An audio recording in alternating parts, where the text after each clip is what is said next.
When you have a conflict in a country, an armed conflict, it provides an incentive for people to move out of their land. They are not willing to move, but they are forced to move. So this is where forcibly displaced persons come from. They are not refugees in the sense that they remain in their own country. This is to a proportion where we speak of several millions of people forcibly displaced in their own country.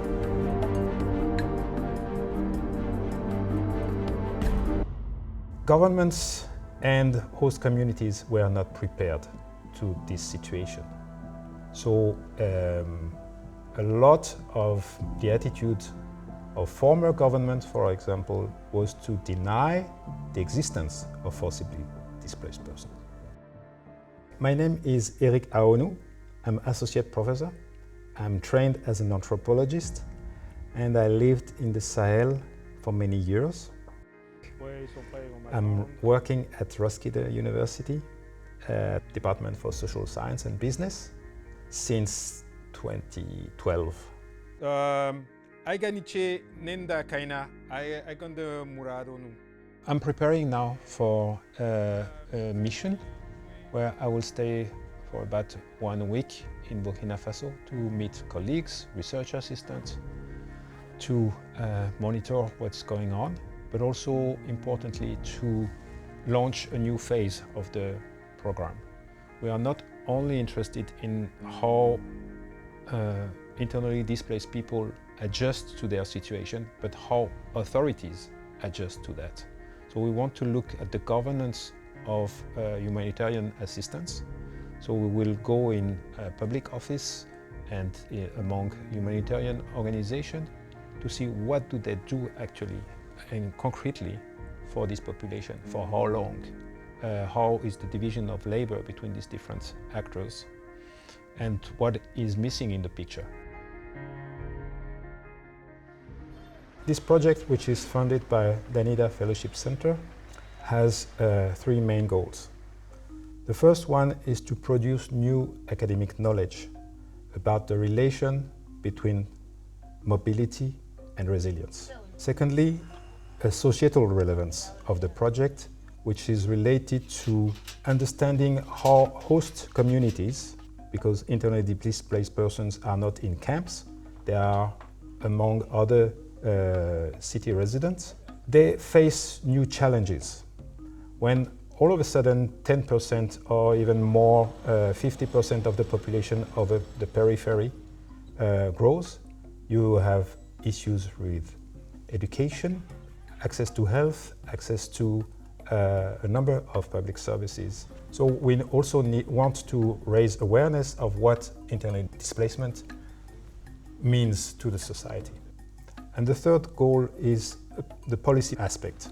How do governments, whether they are democratic or military governments, how do they adjust their policies in order to make forced displacement a subject of public policy? What we are struggling with at the moment is to find the right balance between providing empirical evidence for local authorities and providing policy recommendations that make sense to them to solve the problem of internal displacement.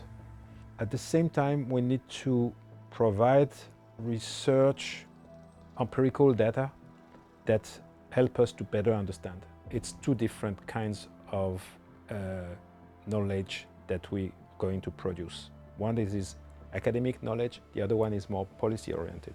And some of this policy-oriented knowledge is quite sensitive.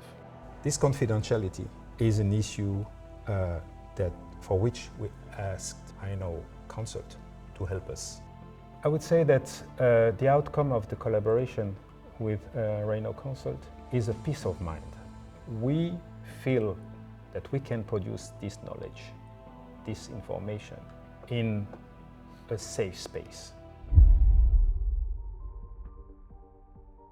The way it works is that the procedures that we discussed and with Rhino Consult will not affect the quality of the data, but the safety of the data. So if we go in the field and produce an interview with sensitive information, we know how to fix the problem of the sensitivity of the data. We have 12 research assistant students gathering information with their mobile phone. At the end of each of this survey, the product is sent to a server and deleted. The anonymity of those who provided information is secured and the data are safely stored. This project is important because it answers a critical issue in Burkina Faso, where at the moment 10% of the population is being displaced. So this is why it's an important project, not only for Burkina Faso but for the whole Sahel that is affected by the current conflict.